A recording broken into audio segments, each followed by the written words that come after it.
Assalamualaikum warahmatullahi wabarakatuh.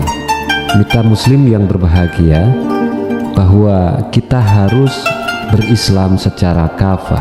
Artinya di dalam beragama kita tidak boleh hanya menekankan pada sisi ritual belaka, tetapi keagamaan kita harus juga berefek sosial.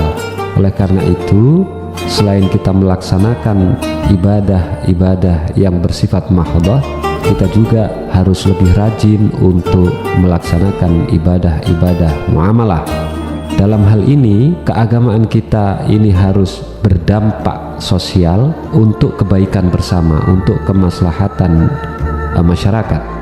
Nabi Shallallahu Alaihi Wasallam juga mengajarkan kita bagaimana kita seharusnya mewujudkan keislaman kita di dalam hubungan-hubungan sesama. Pernah satu saat sahabat Umar radhiyallahu an ketika sedang beriktikaf bermunajat kepada Allah di Masjid Nabawi, datanglah seorang sahabat seperti ketakutan sekali. Dia murung dan seperti bersembunyi di sudut masjid. Lalu ketika Umar tahu, dia hampiri dan ditanya, "Kenapa kamu ini?" Lalu sahabat ini kemudian mengaku bahwa ia sedang dalam problem ditagih oleh debt collector. Lalu dipeganglah tangan sahabat ini, diajak berdiri, dan Umar berkata kepada dia, "Mari, aku yang selesaikan masalahmu." Orang ini heran sekali, kenapa Umar menghentikan iktikafnya yang itu adalah hubungannya langsung dengan Allah untuk menyelesaikan masalah yang dialaminya. Kemudian Umar berkata, "Kenapa demikian? Karena Rasul yang dimakamkan di sudut masjid itu dulu waktu hidupnya pernah berkata, barang siapa yang menyelesaikan urusan atau kesulitan saudaranya akan diselesaikan nanti urusannya di akhirat, akan dimudahkan oleh Allah Subhanahu wa taala selagi orang tersebut mau membantu kepada kawannya, membantu kepada saudaranya." Itulah mitra muslim, bagaimana kita mewujudkan diri kita ini bermanfaat untuk orang lain, tidak hanya soleh secara pribadi tetapi soleh secara sosial. Kita harus mewujudkan diri kita sebagai orang yang baik dan orang yang membuat baik, orang yang soleh tetapi sekaligus juga muslim. Saya Ahmad Muhyiddin Zuhri, Ketua PCNU Kota Surabaya untuk Resonansi Iman Suara Muslim Radio Network. Wassalamualaikum warahmatullahi wabarakatuh.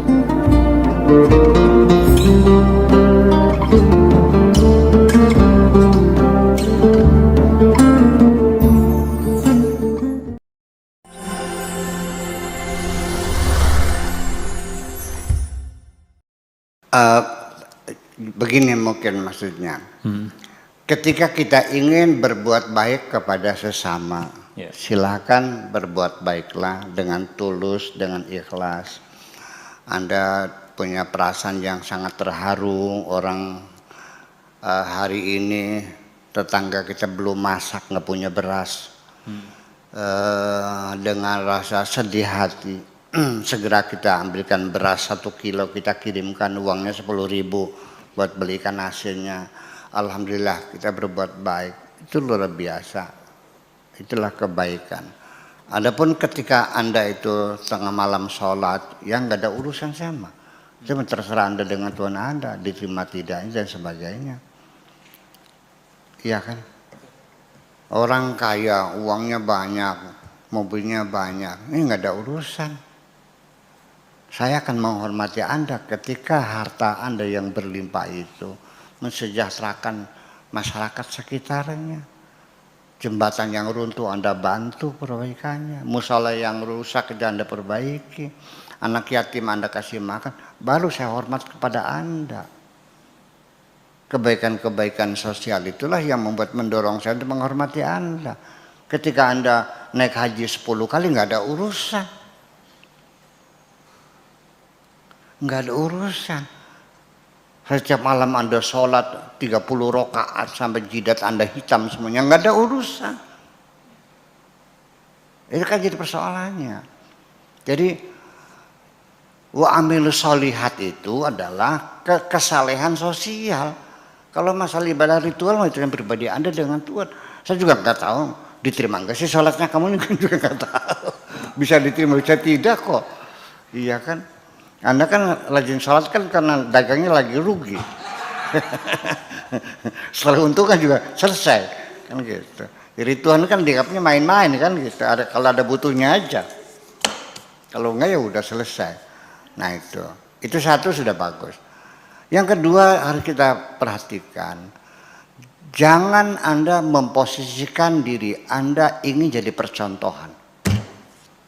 Terlalu tinggi Anda memposisikan diri Anda, memberikan contoh pada orang lain seperti aku. Memangnya kamu siapa kan? Kentut kamu nih.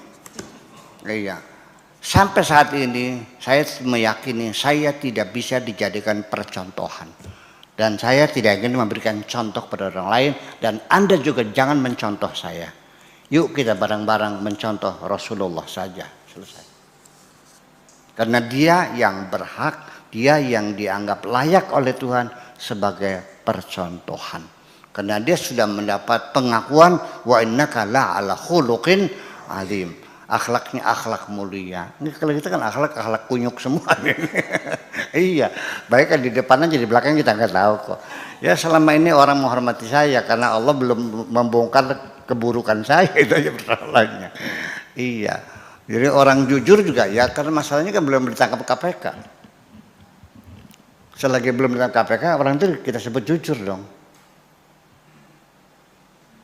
Anda belum pernah tangkap KPK kan? Oke, saya katakan Anda jujur. Nah, sudah ketangkap gimana? Ya enggak juga. Itu. Jadi artinya bahwa tetapi ketika panitia pembangunan masjid memanfaatkan kedermawanan orang untuk menggugah orang lain supaya dermawan, itu boleh. Umpamanya Pak Afkar nyumbang 500 juta. Ya. Yang lain makan 5.000, 10.000. Ini dia ceritakan kebaikan orang yang bukan orang yang menyumbangnya, panitianya. Ya Allah Pak, 500 juta. Nih ceknya tuh diumumkan supaya untuk membangkitkan gairah masyarakat supaya berduyun-duyun mereka meningkatkan sumbangannya, jangan 5.000. 5 juta kayak kan gitu. 5.000 nggak bisa beli semen 1 sak dong. Minimal 50.000 ya. 1 sak minimal kan begitu. Itu boleh. Ya, kemudian juga menghargai orang itu harus. Tetapi orang yang bersedekah jangan menuntut dihargai, nanti kena riak lagi. Nah, ini terlalu terlalu rumit ya. Keadaan kondisi jiwa semacam ini. Begitu kita merasa gembira, ya disanjung orang, tepuk tangan dan sebagainya, nanti ketika di akhirat dibuka kitabnya kosong melompong. Wahai malaikat, mana sedekahku 500 juta masjid? Udah dilunasi di alam dunia. Dilunasi. Iya. Dengan apa dilunasinya? Ketika disanjung, tepuk tangan, kamu seneng nggak? Ya seneng, itulah balasannya. Kok kecil banget sih? Masanya dibanding dengan tepuk tangan, goblok banget sih kamu nih. Ya iya itulah, semakin tersembunyi semakin baik.